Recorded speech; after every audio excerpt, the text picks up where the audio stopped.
ಇನ್ನು ಗದ್ದಲ ಹಾಗೂ ಗಲಾಟೆಗೆ ಇವತ್ತಿನ ಅಧಿವೇಶನ ಕೂಡ ಬಲಿಯಾಯಿತು. ಸೋಮವಾರಕ್ಕೆ ಅಧಿವೇಶನ ಮುಂದೂಡಿಕೆ ಮಾಡಿದ್ದಾರೆ ಸ್ಪೀಕರ್ ಅವರು. ಸಚಿವ ನಾಗೇಂದ್ರ ಅವರ ರಾಜೀನಾಮೆಗೆ ವಿಪಕ್ಷಗಳು ಬಿಗಿಪಟ್ಟು ಹಿಡಿದಿದ್ದಾವೆ. ನಾಗೇಂದ್ರ ಅವರು ರಾಜೀನಾಮೆ ಕೊಡಲೇಬೇಕು ಅಂತ ಬಿಗಿಪಟ್ಟು ಹಿಡಿದು ಕೂತಿದ್ದಾರೆ.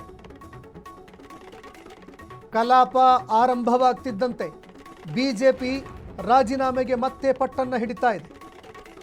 ಬಿಜೆಪಿ ನಾಯಕರು ಮತ್ತೆ ರಾಜೀನಾಮೆಗೆ ಬಿಗಿಪಟ್ಟನ್ನು ಹಿಡಿತಾ ಇದ್ದಾರೆ. ಹೀಗಾಗಿ ಇವತ್ತು ಕೂಡ ಕಲಾಪ ಬಲಿಯಾಯಿತು. ಮತ್ತೆ ಈಗ ಚರ್ಚೆ ಸೋಮವಾರಕ್ಕೆ ಮುಂದೂಡಿಕೆ ಆಗ್ತಾ ಇದೆ. ಅಧಿವೇಶನ ಸೋಮವಾರ ನಡೆಯುತ್ತೆ.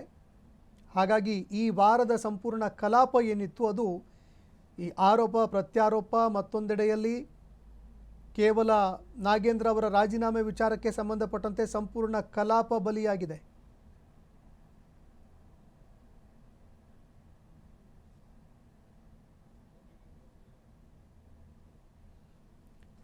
ಇನ್ನು ವಿಪಕ್ಷ ನಾಯಕರು ಈ ವಿಚಾರಕ್ಕೆ ಸಂಬಂಧಪಟ್ಟಂತೆ ಯೋಚಿಸಬೇಕಾಗಿತ್ತು. ಜೊತೆಗೆ ಚರ್ಚೆ ಮಾಡೋದಕ್ಕೆ ಅಂತ ಅವಕಾಶವನ್ನು ಕೂಡ ಕೇಳಬೇಕಾಗಿತ್ತು ನಾಗೇಂದ್ರ ಅವರ ವಿಚಾರಕ್ಕೆ ಸಂಬಂಧಪಟ್ಟಂತೆ.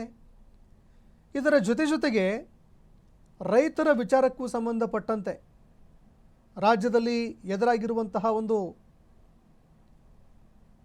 ಬರಗಾಲದ ಪರಿಸ್ಥಿತಿ ಏನಿದೆ ಅದರ ಬಗ್ಗೆಯೂ ಕೂಡ ಚರ್ಚೆಗಳನ್ನು ಮಾಡೋದಕ್ಕೆ ಮುಂದಾಗಬೇಕಾಗಿತ್ತು. ಆದರೆ ಈ ವಿಚಾರಕ್ಕೆ ಸಂಬಂಧಪಟ್ಟಂತೆ ವಿಪಕ್ಷದ ನಾಯಕರು ಗಮನ ಹರಿಸಲೇ ಇಲ್ಲ. ನಿರಂತರವಾಗಿ ಈ ಅಧಿವೇಶನದಲ್ಲಿ ನಾಗೇಂದ್ರ ಅವರ ರಾಜೀನಾಮೆ ವಿಚಾರಕ್ಕೆ ಸಂಬಂಧಪಟ್ಟಂತೆ ಬಿಗಿಪಟ್ಟು ಹಿಡಿದು ಕೂತರು. ಇದು ರಾಜ್ಯ ಸರ್ಕಾರಕ್ಕೂ ಕೂಡ ಒಂದು ರೀತಿ ವರದಾನವಾಗಿ ಪರಿಣಮಿಸಿತು. ಯಾಕಂದರೆ ಖುದ್ದು ವಿಪಕ್ಷದ ನಾಯಕರುಗಳು ರಾಜ್ಯದ ಒಂದು ಮೂಲ ಸಮಸ್ಯೆ, ಇವತ್ತಿನ ತುಂಬ ದೊಡ್ಡ ಸಮಸ್ಯೆ ಬರಗಾಲದ ಪರಿಸ್ಥಿತಿ, ಅದರ ಬಗ್ಗೆ ಚರ್ಚೆಗೆ ಮುಂದಾಗಲೇ ಇಲ್ಲ. ಹಾಗಾಗಿ ಇಡೀ ಕಲಾಪ ನಾಗೇಂದ್ರ ಅವರ ರಾಜೀನಾಮೆ ವಿಚಾರಕ್ಕೆ ಸಂಬಂಧಪಟ್ಟಂತೆ ಬಲಿಯಾಯಿತು. ವಾಲ್ಮೀಕಿ ಅಭಿವೃದ್ಧಿ ನಿಗಮದಲ್ಲಿ ಭ್ರಷ್ಟಾಚಾರ ಪ್ರಕರಣಕ್ಕೆ ಸಂಬಂಧಪಟ್ಟಂತೆ ಸಚಿವ ನಾಗೇಂದ್ರ ರಾಜೀನಾಮೆಗೆ ಬಿಜೆಪಿ ಪಟ್ಟು ಹಿಡಿದು ಕೂತಿದೆ.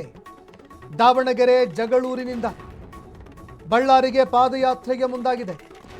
ಜಗಳೂರಿನಿಂದ ಬಳ್ಳಾರಿವರೆಗೆ ಪಾದಯಾತ್ರೆಗೆ ಬಿಜೆಪಿ ಸಿದ್ಧತೆ ಮಾಡಿಕೊಳ್ತಾ ಇದೆ. 170 ಕಿಲೋಮೀಟರ್ ದೂರ, 20 ದಿನಗಳ ಕಾಲ ರೂಪುರೇಷೆ, ವಿಧಾನಸಭಾ ಕ್ಷೇತ್ರಗಳನ್ನು ಒಟ್ಟು 11 ವಿಧಾನಸಭಾ ಕ್ಷೇತ್ರಗಳನ್ನು ಹಾದು ಹೋಗುತ್ತೆ ಈ ಪಾದಯಾತ್ರೆ. ಇನ್ನು ಮುಂದಿನ ವಾರವೇ ಪಾದಯಾತ್ರೆ ಆರಂಭ ಮಾಡ್ತಾರೆ ಅನ್ನೋ ಮಾತುಗಳು ಕೇಳಿಬರ್ತಾ ಇದೆ. ಬಿಜೆಪಿಯಲ್ಲಿ ಇರುವಂತಹ ಅಹಿಂದ ನಾಯಕರೆಲ್ಲರೂ ಕೂಡ ಈ ಪಾದಯಾತ್ರೆಯಲ್ಲಿ ಭಾಗಿಯಾಗೋ ಸಾಧ್ಯತೆ ಇದೆ. ಒಟ್ಟು 11 ವಿಧಾನಸಭಾ ಕ್ಷೇತ್ರಗಳನ್ನು ಈ ಒಂದು ಪಾದಯಾತ್ರೆ ಹಾದು ಹೋಗುತ್ತೆ. ಮುಂದಿನ ವಾರದಿಂದಲೇ ಪಾದಯಾತ್ರೆ ಆರಂಭ ಆಗುತ್ತೆ ಅನ್ನೋ ಮಾತುಗಳು ಕೇಳಿಬರ್ತಾ ಇದೆ. ಅದರಲ್ಲೂ ಬಿಜೆಪಿಯಲ್ಲಿ ಇರುವಂತಹ ಅಹಿಂದ ನಾಯಕರೆಲ್ಲರೂ ಕೂಡ ಈ ಪಾದಯಾತ್ರೆಯಲ್ಲಿ ಭಾಗಿಯಾಗೋ ಸಾಧ್ಯತೆ ಇದೆ. ಇನ್ನು ಶೀಘ್ರದಲ್ಲೇ ಪಾದಯಾತ್ರೆ ಬಗ್ಗೆ BY ವಿಜಯೇಂದ್ರ ಅವರು ಘೋಷಣೆ ಮಾಡಲಿದ್ದಾರೆ. ಇನ್ನು ಪಾದಯಾತ್ರೆ ವಿಚಾರಕ್ಕೆ ಸಂಬಂಧಪಟ್ಟಂತೆ ಈಗಾಗಲೇ ರೂಪುರೇಷೆಗಳು ಕೂಡ ಸಿದ್ಧಗೊಂಡಿದ್ದಾವೆ ಅನ್ನೋ ಮಾತುಗಳು ಕೇಳಿಬರ್ತಾ ಇದೆ. ರೂಪುರೇಷೆಗಳನ್ನು ಸಿದ್ಧಪಡಿಸಿದ್ದಾರೆ. ಅಹಿಂದ ನಾಯಕರು ಯಾರಿದ್ದಾರೆ ಅವರನ್ನೇ ಈ ಪಾದಯಾತ್ರೆಯಲ್ಲಿ ಬಳಕೆ ಮಾಡಿಕೊಳ್ಳುವಂತಹ ಸಾಧ್ಯತೆಗಳು ಇದೆ. ಹಾಗಾಗಿ ಈ ವಿಚಾರಕ್ಕೆ ಸಂಬಂಧಪಟ್ಟಂತೆ ಈಗ ಬಿಜೆಪಿ ಒಂದು ದೊಡ್ಡ ಹೋರಾಟಕ್ಕೆ ಆಯೋಜನೆಯನ್ನು ಮಾಡ್ತಾ ಇದೆ. ಸುದೀರ್ಘ ಹೋರಾಟಕ್ಕೆ ಮುಂದಾಗ್ತಾ ಇದೆ. ರಾಜಕೀಯವಾಗಿ ಇದರ ಲಾಭ ಯಾವ ರೀತಿಯಾಗಿ ಸಿಗುತ್ತೆ ಬಿಜೆಪಿಗೆ ನೋಡಬೇಕಾಗತ್ತೆ. ನಾಗೇಂದ್ರ ಅವರನ್ನು ರಾಜೀನಾಮೆ ಪಡಿಸಲೇಬೇಕು ಅನ್ನುವಂತಹ ಒಂದು ವಿಚಾರಕ್ಕೆ ಬಿಜೆಪಿ ಈಗ ಪಟ್ಟು ಹಿಡಿದು ಕೂತಿದೆ.